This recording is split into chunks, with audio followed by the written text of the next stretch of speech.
Sejam todos bem-vindos ao canal Escola Dominical Brasil. Meu nome é Vanderlei Claudiano. Hoje eu vou mandar um forte abraço para a Luciene. Ela escreveu aqui no canal dizendo: me identifiquei neste exemplo de reunião familiar frustrante, né? Nem sempre é fácil fazer a reunião familiar, nem todos os membros da família cooperam para que isso aconteça. A reunião familiar também ela é responsabilidade do patriarca, né? O esposo, né? E o marido fazer. Né? Mas muitos lar não tem aí um esposo também. Também, às vezes, tem um esposo, mas ele não quer cumprir com essa obrigação. E também, conforme diz a proclamação à família, né? O marido e mulher têm que se ajudar mutualmente nas suas tarefas. Não dá para ficar dividindo. A mulher tem que fazer isso, o homem tem que fazer isso. O homem também tem que lavar a louça, tem que ajudar. Se mora na casa, tem que ajudar também, tá bom? Então, nós devemos nos ajudar mutualmente nas nossas obrigações, tá bom? Então, tem a responsabilidade do homem e da mulher, mas nós devemos ajudar-nos, né? É importante isso, nos ajudarmos mutualmente aí. Mas às vezes a reunião familiar torna-se frustrante porque muitos não querem participar, se participa ali, às vezes de má vontade. Mas eu gostei do que a irmã falou aqui, que apesar disso, ela disse assim, ó: aprendi com o evangelho que preciso fazer de novo e de novo e de novo. E no tempo do Senhor os frutos serão colhidos, né? Continue fazendo, continue fazendo. Eu gosto desse termo de novo, né? Para mim, perseverar até o fim é como se dizer fazer de novo. Hoje nós estamos juntos aqui estudando as Escrituras. Amanhã nós vamos fazer de novo. Isso é perseverar. E depois da manhã nós vamos estar aqui de novo e estudar as Escrituras juntos todos os dias. Isso é perseverar. Tá bom? Então eu gostei da definição da irmã aqui sobre fazer de novo e de novo. Também, né, ela compartilhou aqui sobre que os frutos virão. Nós vamos colher esses frutos. Ou seja, se nós perseverarmos em estudar as escrituras todos os dias no lar, qual vai ser os frutos? A família vai ter mais amor um com os outros. Até mesmo nas discussões, a gente vai ver que vai ser resolvido mais rápido, o perdão vai ser concedido mais rápido. Então, os frutos vão vir. Basta a gente perseverar aí. Obrigado. Um forte abraço para você, Luciene, e para sua família. Obrigado pela sua mensagem aqui. Vamos lá, essa semana a gente vai estar estudando aqui o livro de Provérbios e Eclesiastes, tá bom? E eu vou compartilhar hoje sobre Eclesiastes. Quem escreveu o livro de Eclesiastes foi Salomão. Olha o que diz aqui no capítulo 1, versículo do 1 ao 3, né? Começa no 1 aqui dizendo assim, ó: palavra do pregador, filho de Davi, rei em Jerusalém. Ué, qual foi o filho de Davi que reinou em Jerusalém?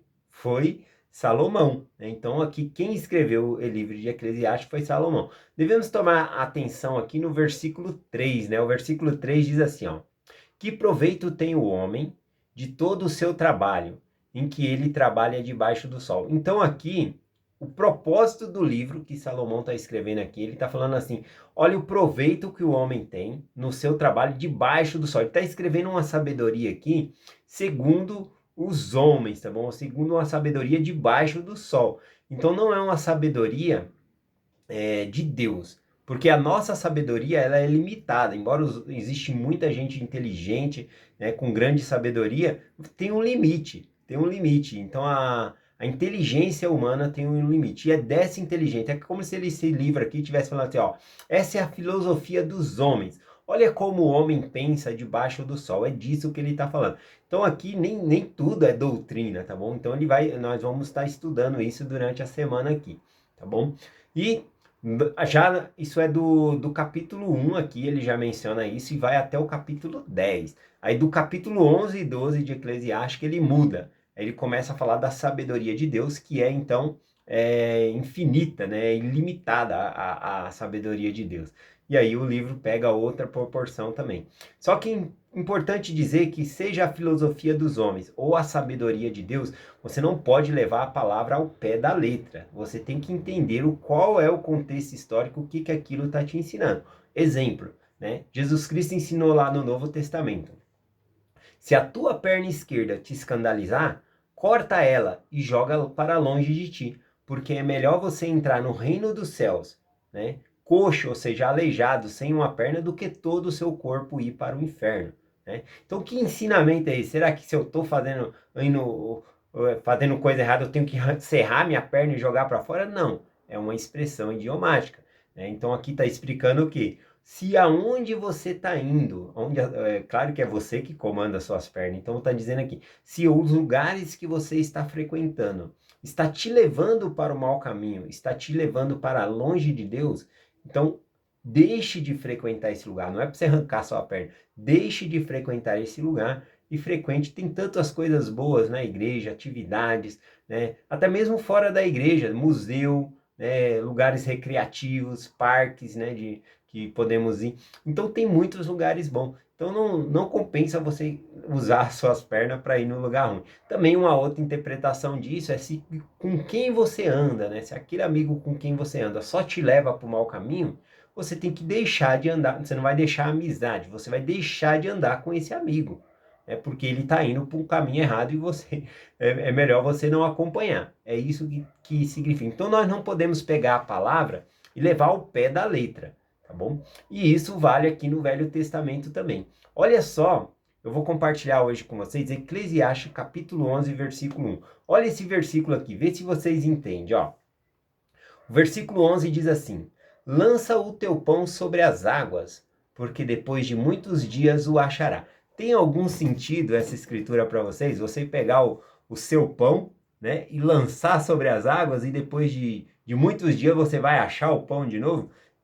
Então é o que a escritura está dizendo. Você não pode pegar ao pé da letra e falar, é isso que significa. Eu vou pegar o meu pãozinho aqui, vou jogar lá nas águas, depois eu vou lá procurar esse pãozinho, né? Isso aqui deve significar o que guarda, pode comer depois, né? Deve significar isso. Você não pode fazer uma interpretação assim, você tem que saber qual é o contexto histórico, o que está ensinando essa escritura. Então vamos lá, a escritura diz: lança o teu pão sobre as águas, porque depois de muitos dias o achará. Você tem que saber o que é lançar, o que significa pão, o que significa essas águas, né? Para você aplicar, para que depois você possa achar novamente esse pão. Então vamos lá, o que significa pão aqui? Será que ele está falando de pãozinho?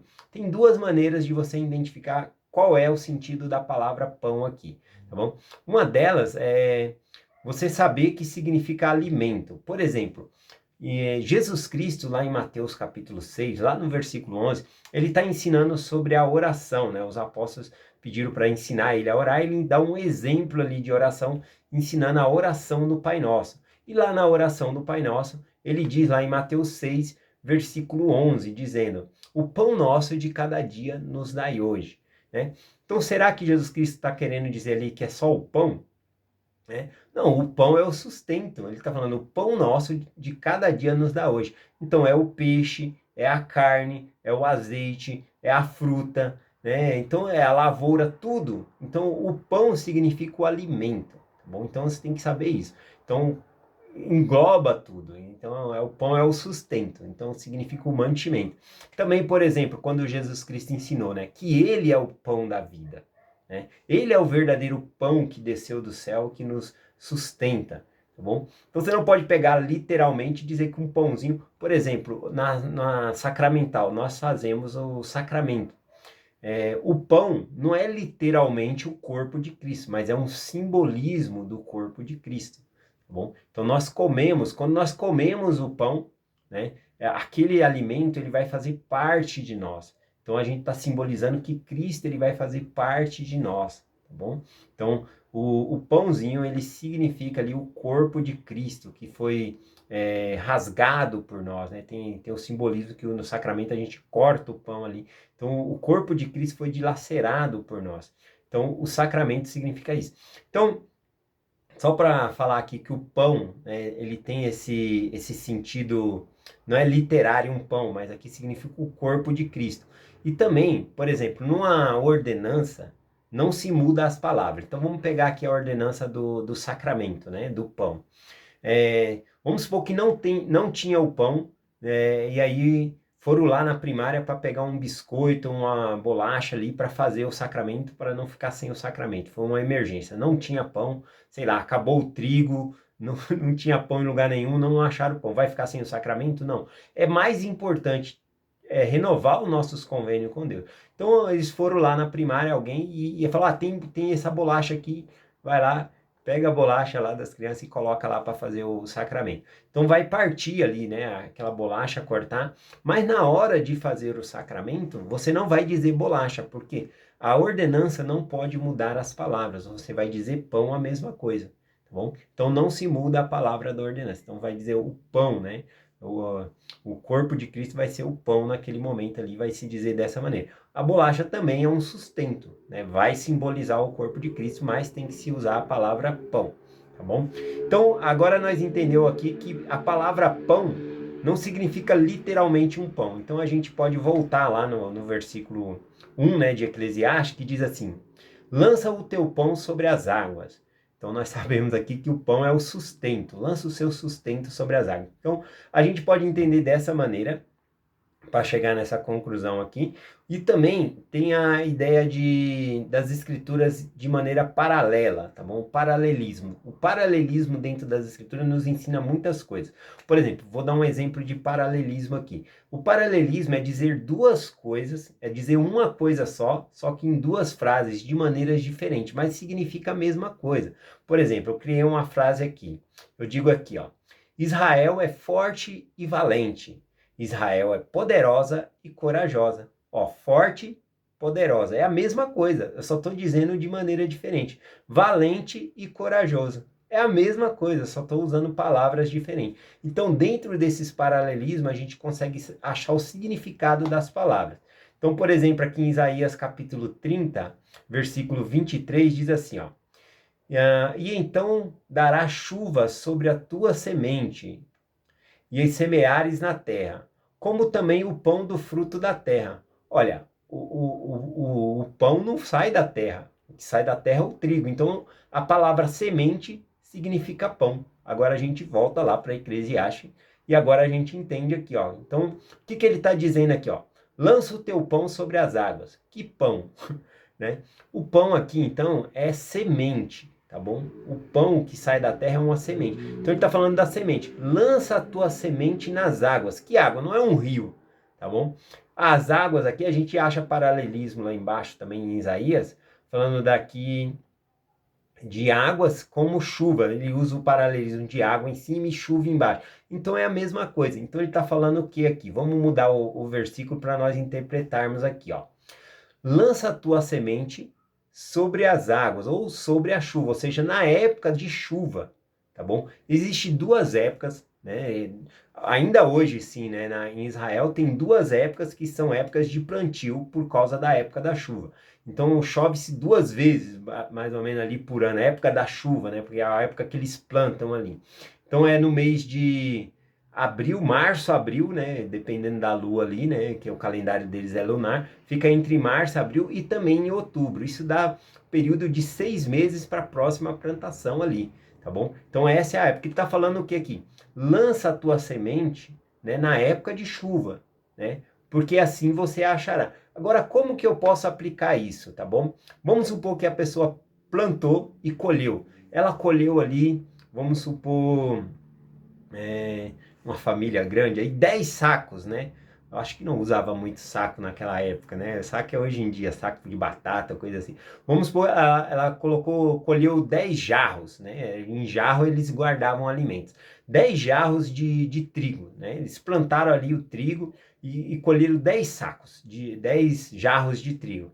E agora, acabou a época da colheita e eles têm que esperar a próxima chuva, lá em outubro, tá bom? Para começar a plantar de novo. Então eles têm 10 jarros ali. Então eles vão comendo, só que eles não podem comer tudo, porque parte da semente eles vão ter que plantar de novo, porque se eles comer tudo, qual semente que eles vão plantar? Para eles colher de novo. Então imagine a seguinte situação, né? A família está com aquela fartura, comendo ali, comendo, e aí está chegando próximo de outubro ali, e ainda a chuva, nem sinal de chuva, não está vindo a chuva, e eles estão comendo ali, e aí chegou ali num estado que eles sobrou 2 jarros de semente, né, de trigo ali para eles comer. E eles estão fazendo pão e comendo, e ele falou: olha, o chefe da família, olha, a gente tem que fazer um racionamento aqui, porque nós não podemos comer tudo, agora a gente vai ter que comer menos, né? E aí eles determinam ali qual a quantidade que eles têm que comer para chegar até outubro para comer, porque se comer tudo, né, aí acabou, não vai ter mais alimento. Então eles pegam e fazem esse racionamento, esperando chegar a época de novo de colher. para plantar, para colher. E agora sim faz sentido, né, essa escritura. Então, diz aqui, ó, lança, né, ou seja, o teu pão, ou seja, a tua semente, na época da chuva. Você tem que guardar para colocar. Porque depois de muitos dias o achará. Ou seja, se você plantar, você vai colher. Então, esse é o sentido da escritura aí. Qual que é a aplicação para nós, né? O que nós podemos pegar aqui sobre a aplicação para nós? Deixa eu ver se eu anotei aqui alguma aplicação.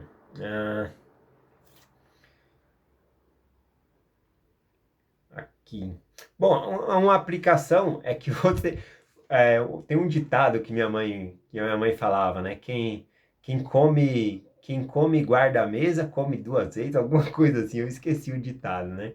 Quem come e guarda duas vezes, alguma coisa assim. Ou seja, se você comer e guardar o almoço, na janta você vai comer de novo, né? Agora, se você comer tudo no almoço, na janta você vai ter que fazer um novo alimento ali. E também, por causa da escassez de comida, você não pode comer tudo de uma vez. Você não vai comer tudo mistura, né? Você tem que racionalizar a mistura ali, né? Para dar para vários dias, para uma semana e assim. Ou, tá chegando o fim de mês aqui, né? A gente vai comer assim, mais razoável, não com tanta fartura, mas quando chegar o pagamento, a gente vai lá e faz aquele banquete de novo. Aí quando chega de novo, perto do final do mês, está meio apertada, a comida é mais simplesinha. Então é mais ou menos nisso, né? Então a gente também tem essa aplicação, né? Nós devemos economizar. Se nós temos bastante, nós vamos guardar também para economizar para dias difíceis. Vamos continuar aqui para finalizar, né? Já por causa do tempo aqui, ó. Vamos continuar aqui. Eclesiastes, capítulo 11, o versículo 4. Olha o que diz aqui, ó. Quem observar o vento nunca semeará, e o que olhar para a nuvem nunca ceifará. Olha só, se você ficar olhando para cima, aqui está falando naquela época, ficar olhando para cima, nós não tem uma nuvem aqui no céu, será que eu vou plantar? Não tem uma nuvem no céu, não vai chover, não vai chover. Então a pessoa ser segura demais com o que tem, também vai ser ruim, né? Ou seja, aquela pessoa que está com aquele alimento lá, conforme no Velho Testamento, se ela pegar e falar assim, não vou plantar porque eu acho que não vai vir chuva, você vai comer todo o alimento e depois não vai ter mais, né? Então você não pode ser tão seguro a ponto de você não arriscar para você conseguir mais, tá bom? Então tem esse sentido aqui para nós também, né? Então ele falou aqui, ó, quem observa o vento nunca semeará. Se você ficar olhando a dificuldade, nunca você vai investir. Aí você tá com uma ideia aí de criar um negócio próprio, mas você fica naquele medo, aquela insegurança. Não, você tem que orar a Deus e confiar, você tem que ir, tá bom? Então tem isso também.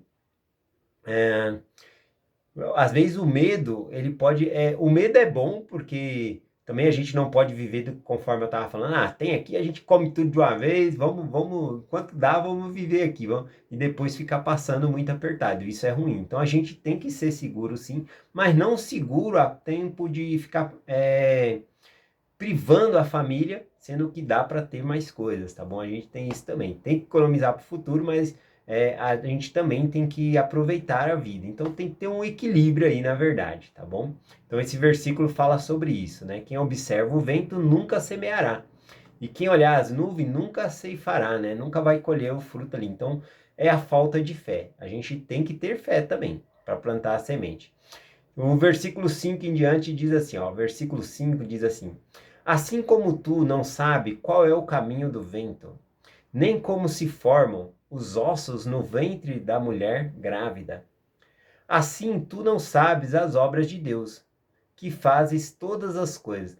Então ele está falando assim, como você não sabe como, hoje em dia com a tecnologia, né, a gente sabe a formação do ventre ali, da mulher, os ossos sendo criados, mas naquela época ele já está falando, ó, assim como nós não sabemos como um corpo, né, da uma mulher, ela consegue gerar ossos dentro dela para um bebê que vai nascer, né, assim é a providência de Deus. A gente não entende tudo os caminhos de Deus, a gente tem que ter fé, né, a gente não pode ser tão seguro a ponto de não arriscar, né?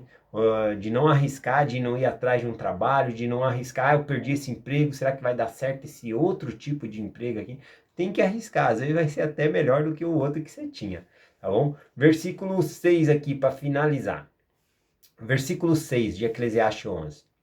Pela manhã semeie a tua semente, e à tarde não retires a tua mão, porque tu não sabe qual prosperará, se isto ou aquilo, se ambas as coisas igualmente serão boas, né? Então ele está falando aqui que pela manhã nós devemos semear, né? E à tarde não retirar a mão. O que seria esse, né? O fato de semear já era ter uma fé de que realmente a chuva vai vir, que Deus vai abençoar. Agora, e não retire as suas mãos é continuar cuidando. Não é só, eu fiz a minha parte aqui, Deus que tem que fazer a dele lá para me abençoar agora. Não, você ainda vai cuidar daquela semente, você vai adubar, você vai fazer as coisas necessárias, tá bom? É isso que significa aqui. Ou seja, a gente pode pegar uma aplicação dessa até mesmo na obra missionária. Se você não semear a semente, como as pessoas vão conhecer o Evangelho? Se você não compartilhar o Evangelho. E compartilhou o Evangelho, eu já convidei a pessoa a ir para a igreja. Vai se quiser. Problema da pessoa, eu já fiz o convite. Agora é a parte do Espírito ir lá, né? O Espírito Santo tocar no coração da pessoa para a pessoa ir para a igreja. Também não, né? Nós devemos trabalhar em conjunto com o Senhor. O Senhor nos convida a trabalhar junto na obra com Ele. Então você convidou a pessoa uma vez, não foi? Depois de um tempo, convida de novo. Se a pessoa foi, também você tem que fazer conforme está a escritura aqui. Não retire a sua mão, cuida daquela semente. Você vai mandar mensagem, você pode ligar para a pessoa, você vai sentar no banco junto com a pessoa, explicar como funciona o inário. A pessoa pode ir na mensagem com os missionários na casa. Então tem várias coisas. Então a gente tem uma aplicação assim também. A gente tem plantou a semente, mas nós devemos cuidar, né? Não retire a sua mão, a gente vai cuidar. O Senhor também não retira a sua mão de nós, está sempre nos abençoando. É essa mensagem que eu compartilho hoje com vocês, em nome de Jesus Cristo. Amém. Até amanhã.